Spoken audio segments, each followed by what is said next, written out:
ಆ ಪದ್ಯದ ಹೃದಯ ಹಿಡಿದಿದ್ದಾರಮ್ಮ, ಏನು ಭಾರತಾಂಬೆಯ. ಆಕ್ಚುಲ್ ಆಗಿ ಅದನ್ನ ಅನಲೈಸ್ ಮಾಡಿರೋ ಪಂಡಿತರು ಹೇಳಿರೋ ಪ್ರೀತಿ ಅಥವಾ ನಾನು ಓದಿರೋ ಪ್ರಕಾರ 100 ದೇವರನ್ನೆಲ್ಲ ನೂಕಾಚೆ ದೂರ ಅನ್ನೋದು ಅವರು ದೇವರ ಮೇಲಿನ ದ್ವೇಷದಿಂದ ಬರೆದಿರೋದಲ್ಲ, ಸಾಂದರ್ಭಿಕವಾಗಿ ನಾವು ಅದನ್ನ ಅರ್ಥ ಮಾಡ್ಕೋಬೇಕಾಗತ್ತೆ. ನಿಮ್ಗೆಲ್ಲ ಗೊತ್ತಿರಬೇಕು, ದಾರಾ ಬೇಂದ್ರೆ ಅವರು ಇದೇ ರೀತಿ ನಮ್ಮ ಭಾರತ ಮಾತೆಯನ್ನ ಪ್ರೀತಿಸುವಂತ ಅಥವಾ ಏನೋ ಆ ರಾಷ್ಟ್ರ ಭಕ್ತಿಯನ್ನು ಹುಟ್ಟಿಸುವಂತ ಒಂದು ಪದ್ಯ ಬರೆದಿದ್ದಕ್ಕೆ ಬ್ರಿಟಿಷರು ಅವರಿಗೆ ಜೈಲ್ಗೆ ಹಾಕ್ತಾರೆ. ಅವ್ರು ತಪ್ಪು ಒಪ್ಕೊಳ್ಳಲ್ಲ, ಪಾಪ ಜೀವನ ಪೂರ್ತಿ ಸಫರ್ ಮಾಡ್ತಾರೆ. ಇದೆಲ್ಲ ಕುವೆಂಪು ಕಂಡಿರ್ತಾರೆ. ನಿಮ್ಗೆ ಗೊತ್ತಿರ್ಬೇಕು, ಕುವೆಂಪು ಬೇಂದ್ರೆ ಅವ್ರಿಗೂ ಪ್ರೊಫೆಷನಲ್ ಏನೋ ದ್ವೇಷ ಇತ್ತು. ದಟ್ ಪ್ರೊಫೆಷನಲ್ ಏನೋ ಜಲಸಿ ಅನ್ನೋದಕ್ಕಿಂತ ಕಾಂಪಿಟೇಟಿವ್ನೆಸ್ ಇತ್ತು. ಇವ್ರ ಮೇಲೆ ಅವರು ಚುಡಾಯಿಸಿ ಹೇಳೋದು, ಅವ್ರ ಮೇಲೆ ಇವ್ರು ಚುಡಾಯಿಸಿ ಹೇಳೋದು, ಫ್ರೆಂಡ್ಸ್ಗೆ ಇದೆಲ್ಲ ಬಹಳ ರೆಕಾರ್ಡ್ ಆಗಿದೆ. ಆದರೆ ಇಬ್ರು ಕೂಡ ಪ್ರತಿಭಾವಂತರು, ಮತ್ತೊಬ್ಬರ ಪ್ರತಿಭೆನ ಯಾವತ್ತು ಮಿಸ್ತಾ ಇದ್ರು.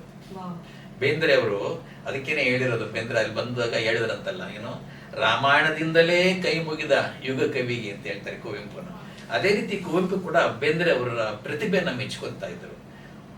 ಬೇಂದ್ರೆ ಹಿಂಗ ಆಗ್ಬಿಡುತ್ತಲ್ಲ ಅಂತ ತಾನೂ ಕೂಡ ಬ್ರಿಟಿಷರಿಗೆ ಏನೋ ವಿರುದ್ಧವಾಗಿ ಅಥವಾ ಭಾರತ ದೇಶದ ಪ್ರೇಮವನ್ನು ಹುಟ್ಟಾಕೋದಕ್ಕೆ ಒಂದು ಪದ್ಯ ಬರೀಬೇಕು ಅಂತ ಯೋಚನೆ ಮಾಡಿ ಈ ಪದ್ಯ ಬರ್ತಾರೆ.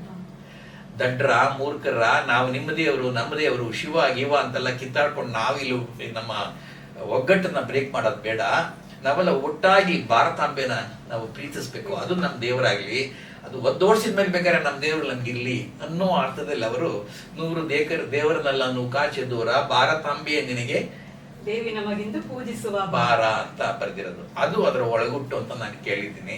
ದುರದೃಷ್ಟ 100 ದೇವರನ್ನೆಲ್ಲ ನೂಕಾಚೆ ದೂರ ಅಂದ ತಕ್ಷಣ ಇದು ನಮ್ಮ ಸನಾತನ ಧರ್ಮದ ವಿರುದ್ಧ. ಇವರು ಸನಾತನ ಧರ್ಮದ ವಿರುದ್ಧ ಆಗಿರೋ ರಾಮಾಯಣ ದರ್ಶನ ಬರೆಯಕ್ಕೆ ಹೋಗ್ತಿದ್ರು ಅಲ್ವಾ. ಸೊ ಇದರ ಒಳಾರ್ಥವನ್ನು ನಾವು ತಿಳ್ಕೊಂಡ್ರೆ ಪ್ರತಿ ಪದದ ಅರ್ಥ ಹುಡುಕೊಂಡು ಹೋಗ್ಬಾರ್ದು ಅನ್ಸುತ್ತೆ.